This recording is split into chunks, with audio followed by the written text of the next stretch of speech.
Okay, now that I'm back for a couple minutes, I'm just going to head into the tall grass to evolve that Ghastly. And you know what I've been thinking?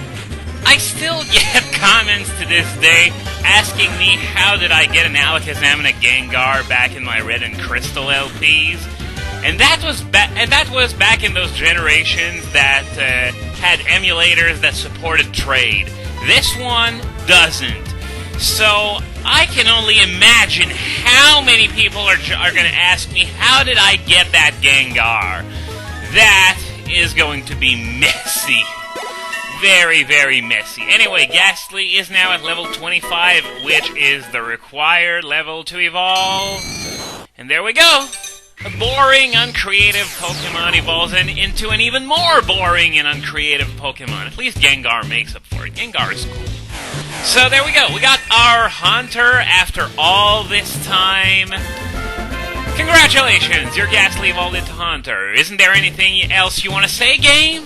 There we go. Hunter wants to learn Shadow Punch. So now, Lick is definitely going to go away because it only has that 20 power, whereas Shadow Punch at least has 60, even if it's physical, and Gengar barely has any physical attack to speak of. So there we go, Hunter learned Shadow Punch, so I'm gonna make a run for it now, and nope, we can't have that! I was about to say I'm gonna make a run for it and go to the Goldenrod Pokémon Center so that my contact can evolve it, but no. And as it turns out, the daycare couple happens to be Lyra's grandparents in this game. This is something that's obviously new to this game since Lyra wasn't in Gold, Silver, Crystal. But anyway, we're gonna get a little rundown of what the daycare actually does. It serves two functions. First one that the game actually tells you about, sort of, is that when you leave your Pokemon there in the daycare, they gain 1 point of experience for every step you take. Now, this isn't something I recommend for grinding because it takes a lot of steps to level up later on in the game, and earlier on, you're not swimming in money, and this is your boyfriend. Yeah. And now Lyra's totally shooting me down. Wait to make me feel important, Lyra. You're the best friend ever. But anyway, as I was saying, yeah, it's not the main reason why you want to come to the daycare, though. What everyone uses the daycare for is for the breeding. Now, it would take quite a long time to explain breeding in depth, but I am going to show you an example of breeding. Okay, register Lyra in the Pokegear. That wasn't done already? Well, no matter.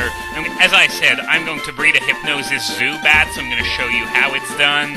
Even though I already bred other Pokemon in previous LPs, I even did a full-fledged breeding chain once in Emerald.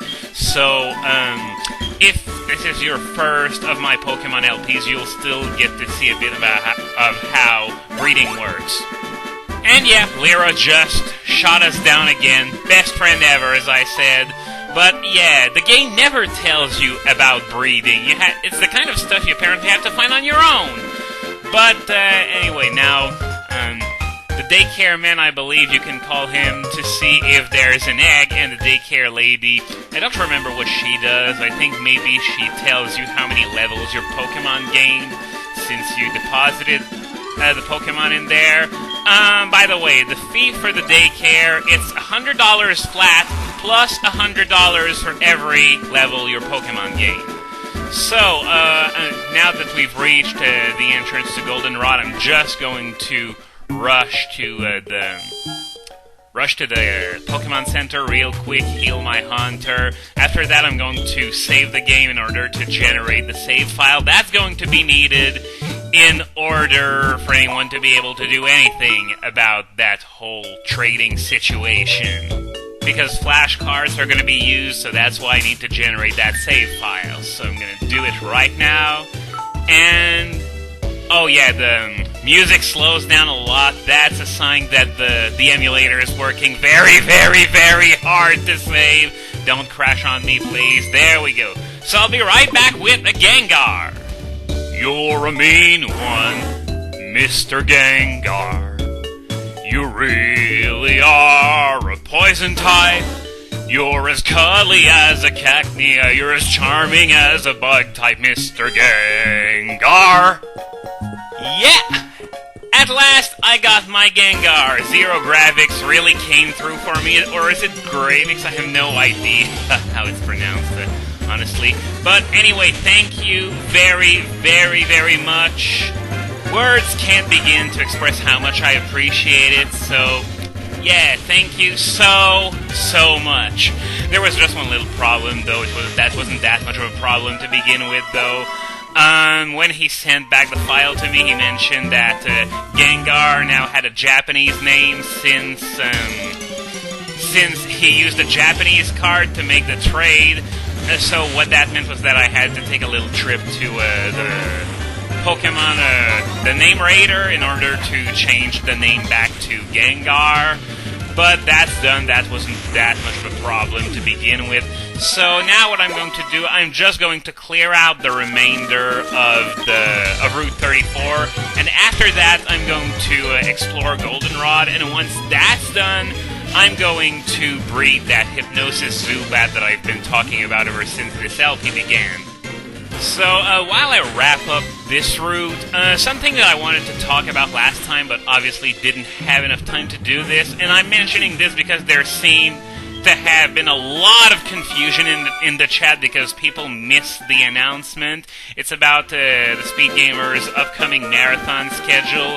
But what happened, basically, is that Brit's getting married in September, so having a marathon then would not be the best thing to do. So what they did was that they decided to delay the Zelda Marathon for two reasons. One being that Skyward Sword is probably going to be out by the time the marathon rolls around if they do it in December. By the way, those policemen, you can only fight them at night, and since we're in daytime, can't do that just yet. I'll be sure to come back at some point in the future, though. But yeah, as I was saying, Skyward Sword, and there's also the fact that they want to make this Zelda Marathon as good as possible, so they're gonna have 5 months to plan everything and hopefully make it into the most memorable event ever. Now, this comes at the expense of the Pokemon Marathon that was planned for this December. What they decided to do instead was to move the Pokemon Marathon to next year's week-long marathon, and that means that not only are they going to catch all 646 or 647 Pokemon, depends on whether Keldeo is distributed by that time, but they will also be playing all kinds of spin-offs like Mystery Dungeon, Ranger, Snap, Coliseum, and XD, which were part of the original Pokemon Marathon, but were ditched because Heart Gold and Soul Silver came out afterwards. So, yeah, if you missed the big announcement, then this is how it's going to go down from now on. And, oh yeah, I remember this girl. She sometimes gives me items whenever she calls me. I don't remember which items she gives. I don't know if it's berries or evolutionary stones. Some people give you evolutionary stones when they call you. I don't remember what this particular NPC gives you. But yeah, you gotta call them for rematches at a specific time of the week, but they can call you anytime to tell you that they've found items. Anyway, now we're done with Route 34, so that means it's time to visit Goldenrod City. And our first stop, since, well, it's right at the entrance, is going to be the department store. Yeah, it's sort of a giant Pokemart with tons and tons of items for sale. There are many items that can only be found there, and other items that are only found much later in the game. So, yeah, you're gonna come here often if you like to buy items. So, I don't think there's anything that's actually on sale on this first floor. Usually it's just, you know, the entrance hall, I could call it, and well, it was sort of weird there. Her hat made me think that there were two NPCs there, but there was only one. But yeah, nothing on sale on the first floor, as usual. Service counter, I guess this was the word that I was looking for. Anyway, you can take a look at what each floor has in store. And one thing it didn't tell you, though, is that there's actually a basement in this store. That's where we're gonna go. There's not much I can do there right now, because, well, it's gonna become important later on in the game when Team Rocket invades the city, but for now there's really not much that we can do except, oh yeah, that's something that you could do in, Hard Gold and Soul Silver, but not the originals. You can ask the guys to have the Machokes move the containers, and that's gonna give you access to a few items there. And, okay, can't access there because, as I said, it's going to be, we're gonna come back here later on as part of the story. So, yeah, Machoke is gonna push that crate. Can I get the other one to move? Nah, doesn't look like it, so I guess I'm gonna come back for it later. Maybe I can only go there during the Team Rocket invasion. And by the way, I already told this story in my Crystal LP, but my brother once played a partially translated ROM of Gold before Gold and Silver came out in North America, and one of those Machokes was actually said Golduck.